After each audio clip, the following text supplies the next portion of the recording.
What's up, guys and gals of the movement world? It's Sean Mishka, the Movement Miyagi, coming to you once again on behalf of Football Beyond the Stats and our Movement Play of the Week, this week for Week 7 of the 2023 NFL season.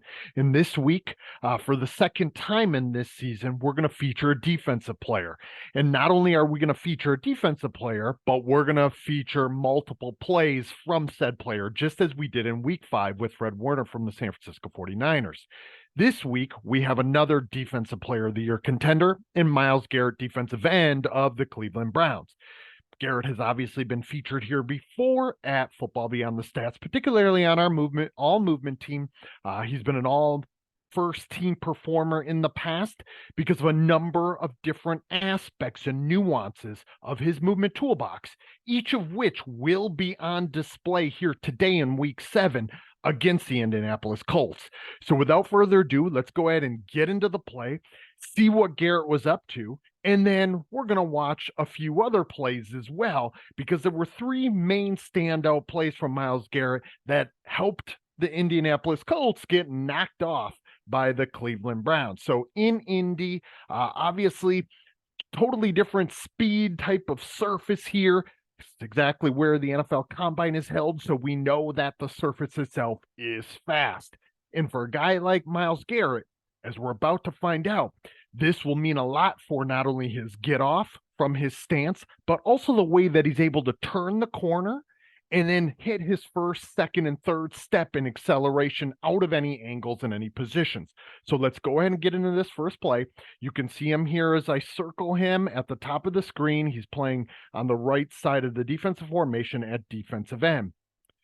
So as we look at this play, it's going to be over in a hiccup, and we're going to see some things from Garrett as he forces this fumble on the sack early in the game, in the first quarter, in fact, and we're going to get a number of goes at this to really see what this play entailed and what it is that allowed Myles Garrett to do what he did, to put Gardner Minshew in his quarterback graveyard. And we're going to talk a little bit more about that probably as well, with Halloween on its horizon here for us.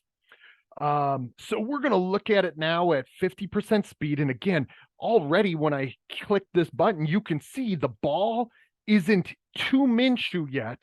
And there's only about two players even moving.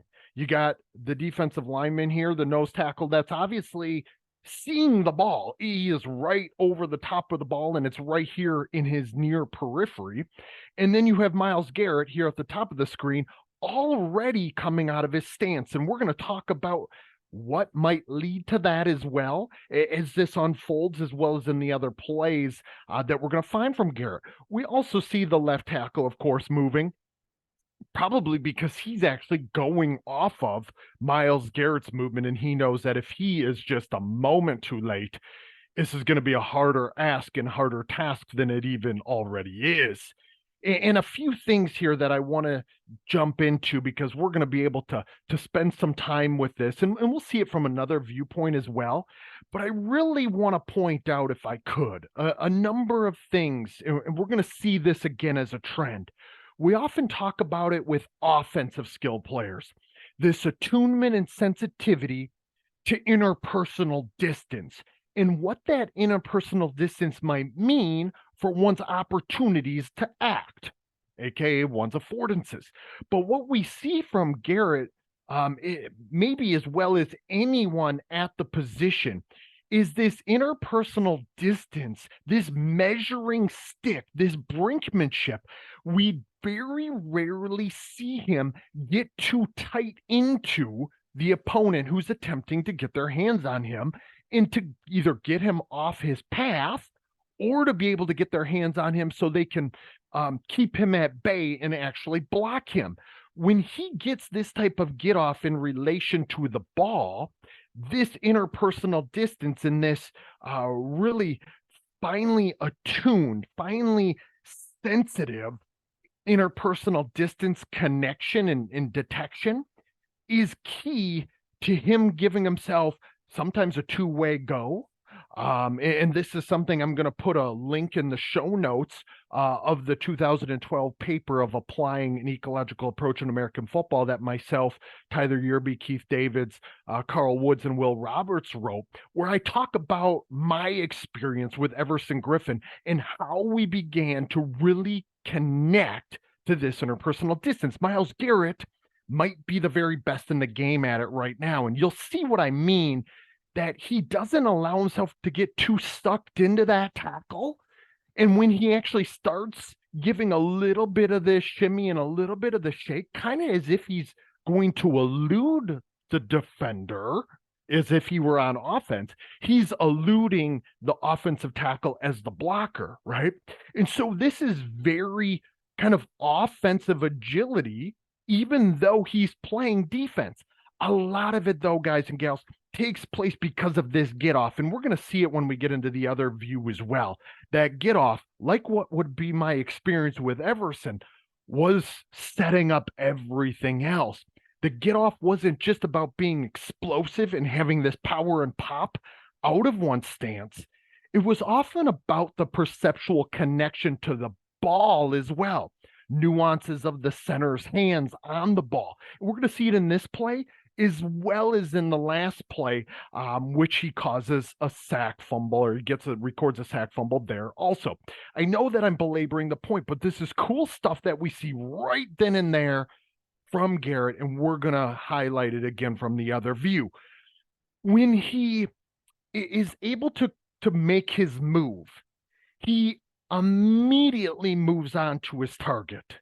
Too often, we see defensive ends, and again, we'll see this from the other view, but it bears repeating here, or to start this, is that oftentimes they stay too connected to the offensive tackle who might get their hands on him. And even though Garrett has already passed this offensive tackle, you can see he relies on information detection in the haptic and touch sense and sort, as opposed to visual perception, which now gets himself up and ahead to the quarterback. This keeps him from moving too far upfield vertically, where obviously Minshew's going to be moving into his drop and then probably trying to climb the pocket as well.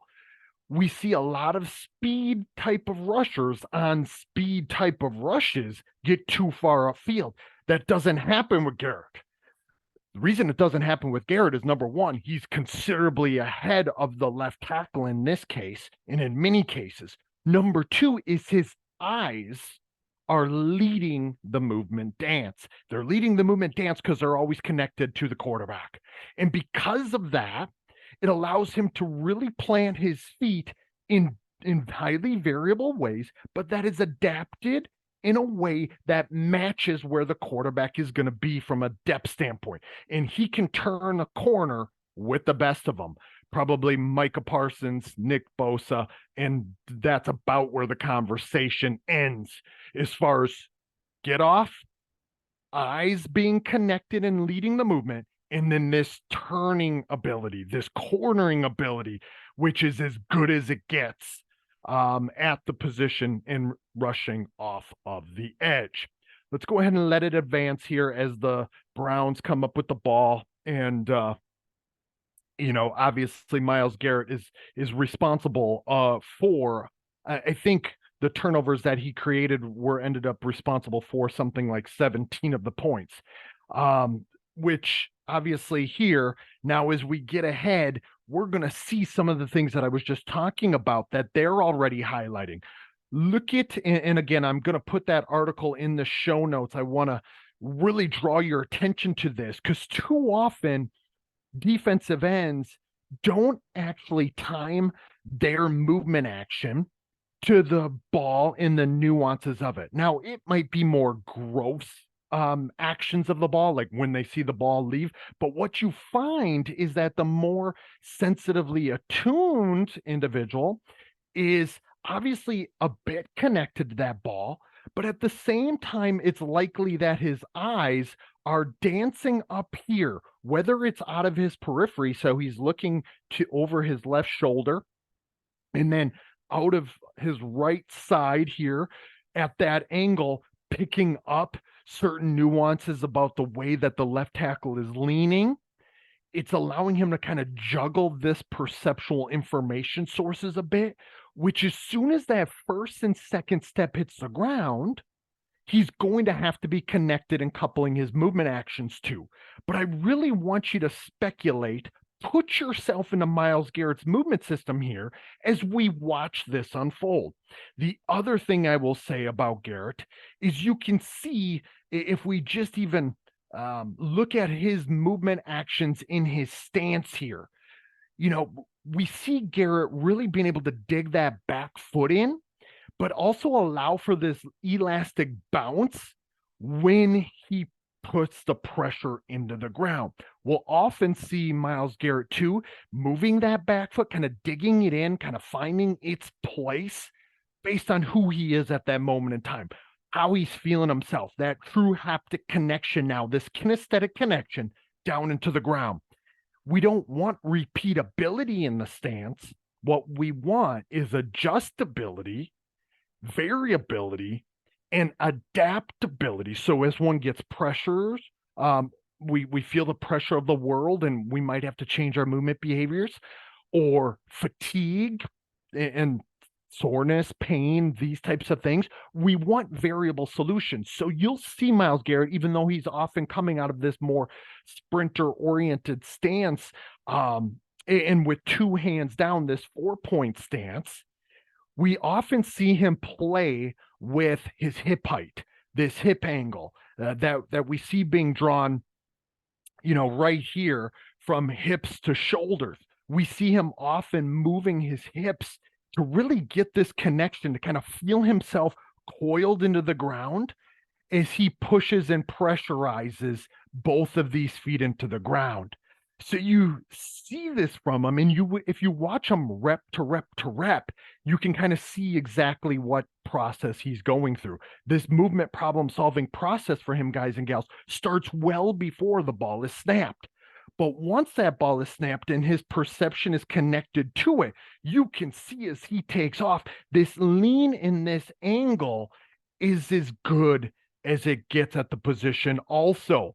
So we can see that he almost looks like he's a sprinter coming out of the blocks. And of course, every defensive end rushing off the edge is attempting to do that, but most of them will pop more vertical and pop more upright. So there may be more at like this type of angle, right? And therefore, they're not getting that ground in this first and second step. But look at where this foot, this punch foot, is going to go into the ground when it comes back down and he moves through this. But remember, it's dexterity, the ability to solve any emerging movement problem in any situation, in any condition, doesn't come just from the actions. It's the actions connected and coupled to the information that is going to guide one's movement about the affordances to act. So we see this little setup a lot from Myles Garrett. I featured it on my Twitter a number of weeks back earlier in the season. So we see this in and out type of action, getting offensive tackles back on their heels. I mean, we look at this position, this guy is beat already. Look at how his feet and his pressure is. He's sitting on his heels. He's in a poor position. He can't really move, especially when Garrett knows where he wants to go and how he wants to go there. But we see these angles. We see this coil-loaded action from Garrett. And again, it is stemming, guys and gals, in my opinion, from this interpersonal distance and him having what we would refer to as metastability. So he's setting up this informational dance, if you will, that will give him multiple opportunities to act. In this case, he's just going to rush around the edge in a speed rush type of fashion.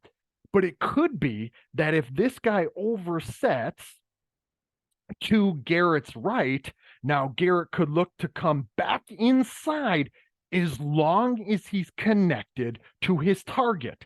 His target is not this left tackle.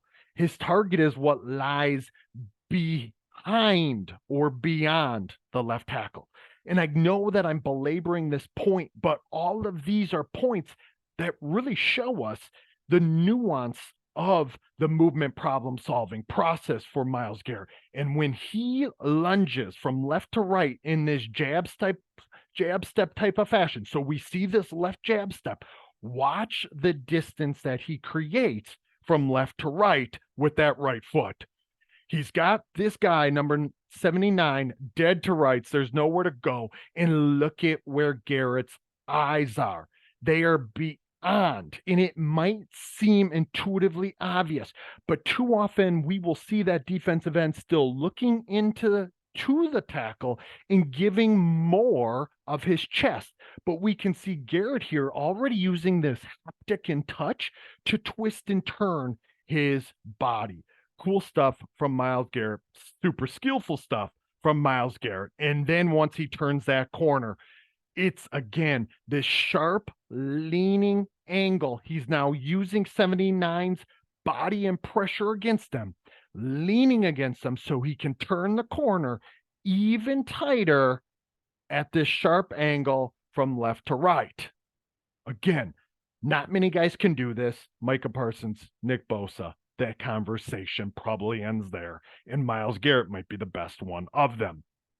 And then his eyes are on the target, not only just creating the sack, but where is the quarterback holding the ball and how am I able to create this splash play that goes beyond just sacking the quarterback? Again, cool stuff from Myles Garrett. Okay. That's our first play. So now we're going to get into the second play. We see here they have Myles Garrett on the field goal block unit. We're going to see for good reason as to why, right? And if you have not seen this yet, again, it's not going to take very long. Field goal block changes the game yet again. Myles Garrett splash plays, see ball, get ball. It's as simple as that when it comes to Myles Garrett. And he's just creating in a way that allows him to get the ball. We've talked before about the ball being highly specifying, and now we see Myles Garrett in all of his glory, doing his thing, feeling himself, and rightfully so. A creature and a freak of nature that most guys, even across the 1696, are not capable of this. We're talking about a freak, a creature, a different human being, even amongst all of those playing in the National Football League. We're going to talk about how this might be able to be facilitated, this type of movement behavior that is a calling card of Myles Garrett and how he behaves. So back to our 50% here. And again, we're going to be able to see it from both angles, this one here and then another one that really allows us to talk about some things, some special things that we see from Myles Garrett, even just moving and navigating around obstacles to get to the ball, but also then to block the field goal attempt and to block the ball. But again, we can kind of feel that form of life from Myles Garrett, large and in charge, right? Again, we talk about his get off. We talk about how connected he may be to the movement problem. And we already see him moving. The ball is not even, again, everybody is kind of moving, but look at how far along his actions he is already moving.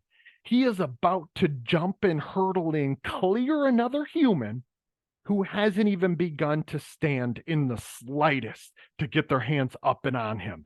Look at where the ball is right here, coming to, I guess it would probably be the punters is the holder in this case, and it's almost to his hands. Look at where the kicker is in relation to his approach to the ball. Look at how some of the other people are not even moving, and I'm just moving my cursor there, my mouse, across the offensive line. Some guys haven't even begun to move, and look at where Garrett is in relation to his counter movement jump, his approach jump and counter movement coming up and over this. And that allows him obviously to be considerably ahead of everyone else as he clears the offensive line and the entire unit. And then when he comes over, it's this highly adaptable, highly flexible landing mechanics to just move him right into acting into another jump. Obviously, super athletic, crazy athletic movement action and functional movement solution to this respective problem from Myles Garrett. Now, you might say, okay, Sean, you've already talked about the fact that this is a creature, a freak of nature, a one-off superstar athlete. Yes, that part is true.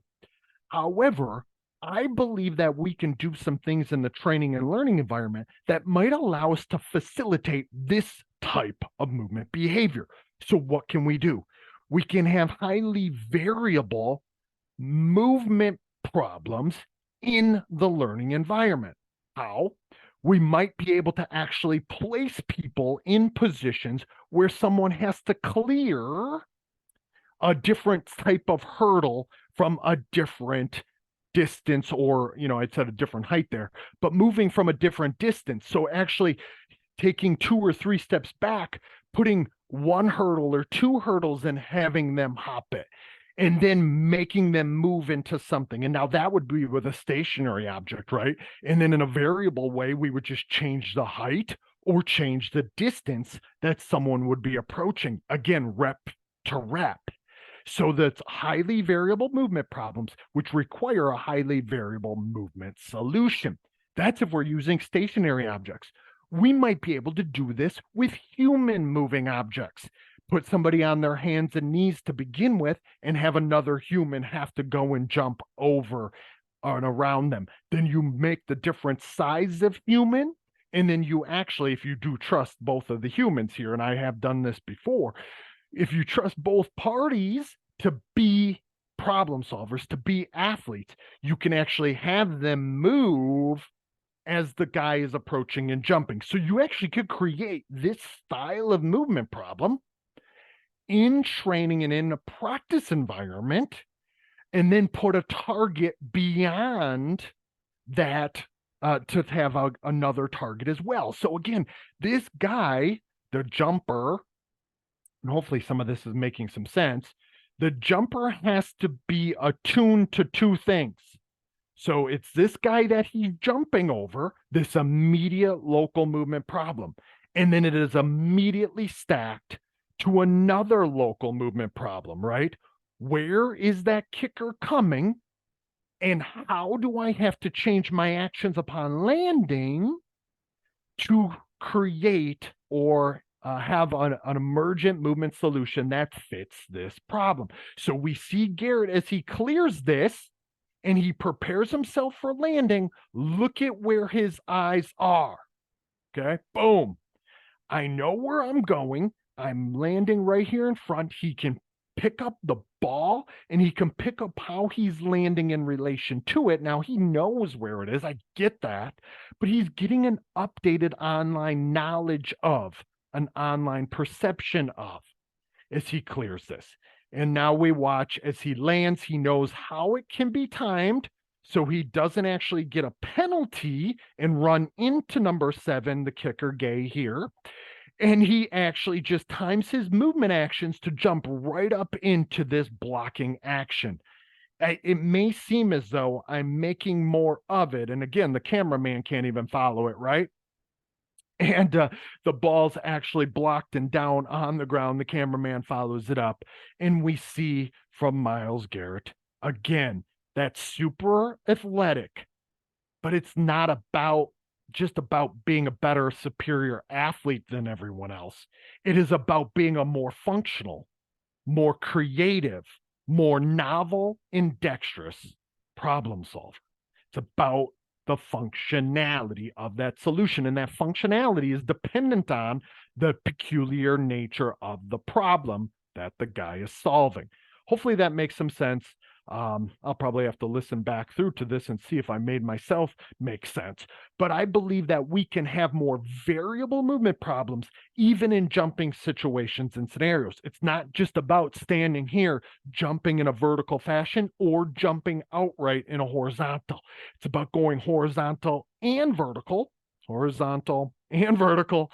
at the same time and at the right trajectory to clear an obstacle and then land in a highly variable way that allows you to jump again.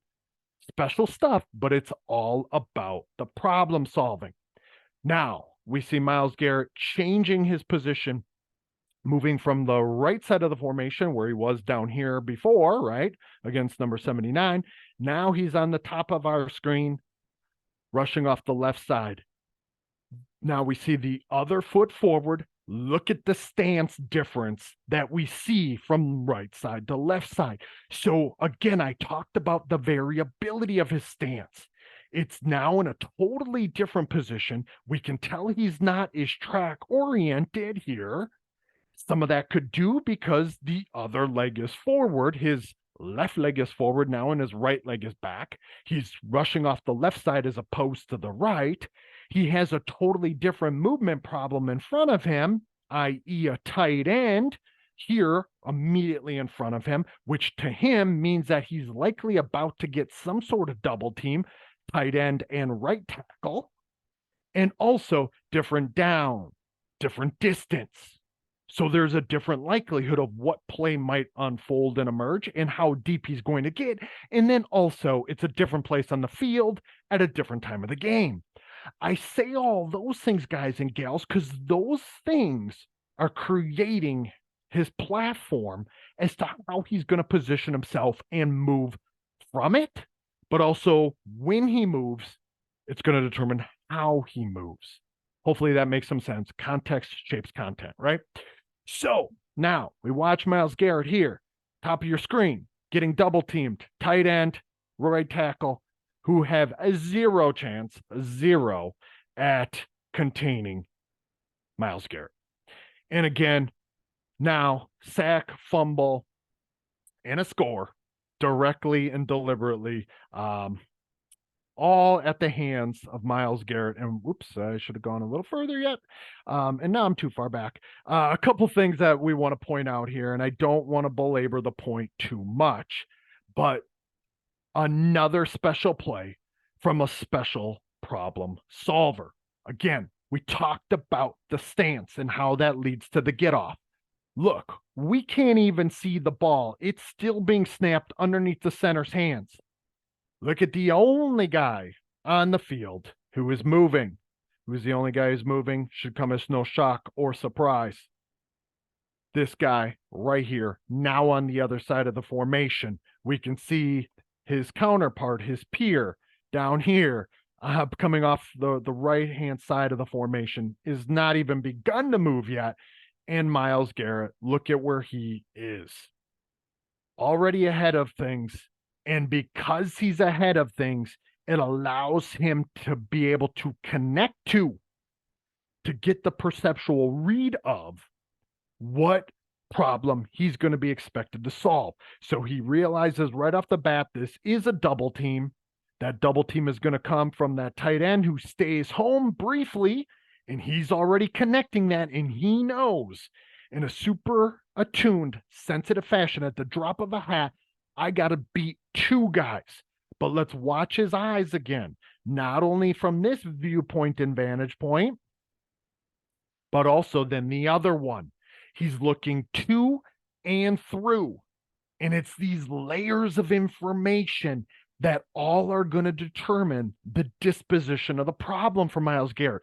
Think of like a running back running through traffic. It's not just about that immediate defender that's going to be an obstacle, that's going to be someone who's preventing you from doing what you do. It's about that next layer, and then ultimately the final layer, in Garrett's case, the quarterback. It should be intuitively obvious, but a lot of defensive ends are focused just on the what is right in front of him and not thinking beyond. All of it creates the informational pickup that one needs. And again, we see the shimmy, we see the shake, and we see the functional problem solving as he goes from problem to problem. Tight end, twist the body, move it around, right? Look at how he's leaning into this guy. We can see it again, just as we saw it before. He's leaning into this guy so he can create this sharper angle. Okay. And again, he trusts that haptic sense and that feel, that kinesthetic sense and awareness as to how much pressure can I give there and how do I turn this corner. Easy way to train this, guys and gals. You actually just have different people put their hands in pressure on a defensive end as they move and run the arc. Easy way to get guys attuned to this. It's the way I did it with Everson as well as multiple pass rushers. Anthony Barr, same thing that we did a lot of. Guy coming out of their stance in a different size of human, putting a different amount of pressure as a guy runs the hoop or the circle or the arc. And as they do that, you don't have them become so sensitive to that haptic touch. They should still remain connected to what else is out there. So in this case, what else is out here? Yes, we got this right here, but more importantly, we got that back here, the quarterback who has the ball. See ball, get ball, right? Should make some sense. So again, we find here, look at them already preparing. This metastable zone, meaning having multiple options. Yes, he's speed rushing around the edge here in this case, but he's ready to put his hands up on somebody. Obviously not long arm him in this situation, but he's ready to work some hand game there also, if and when he needs to. And we can see it as he's preparing. If you look at my mouse and my cursor, he's preparing his body to be able to do whatever he needs to swipe the hands off if they get on him. But because of the get off and because of how the shimmy and shake took him around this, there's really no chance. And now, again, we talk about running the arc and this angle to where he needs to be. Look at the angle that he's able to create and turn that corner at. Second to none at the position, right? So turning the corner, doing it at sharp angles, and then it's all about the quarterback and the ball. Too many guys are going just for the quarterback. The best ones, the guys who are making game-changing plays, are changing their behaviors. It's, again, it may seem intuitively obvious, but it's not. If you watch enough defensive ends or edge rushers, they're sometimes just going in with this like big gross action, this big gross muscle action, right? Or movement actions rather. But what we see from these types of players, TJ Watt, I guess I should have given him credit where credit was due earlier too. So like a Nick Bosa, a Micah Parsons, TJ Watt, or a Myles Garrett. It's all about the ball. And now, granted, this is a right-handed quarterback, and he's coming right to him, so he can see the ball. But again, a lot of guys are doing this or doing that. Look at where Garrett's hands and actions go.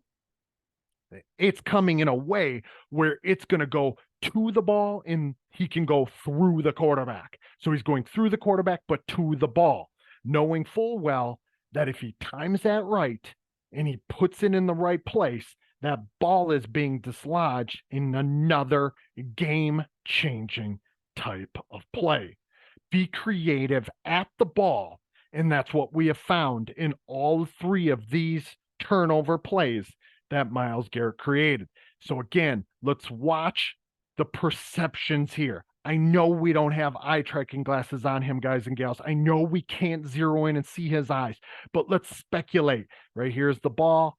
Okay, let's watch what Garrett does and how it changes his behaviors. And when I say what it does, look at his eyes as this unfolds.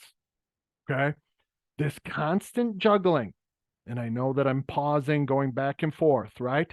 This constant juggling between targets.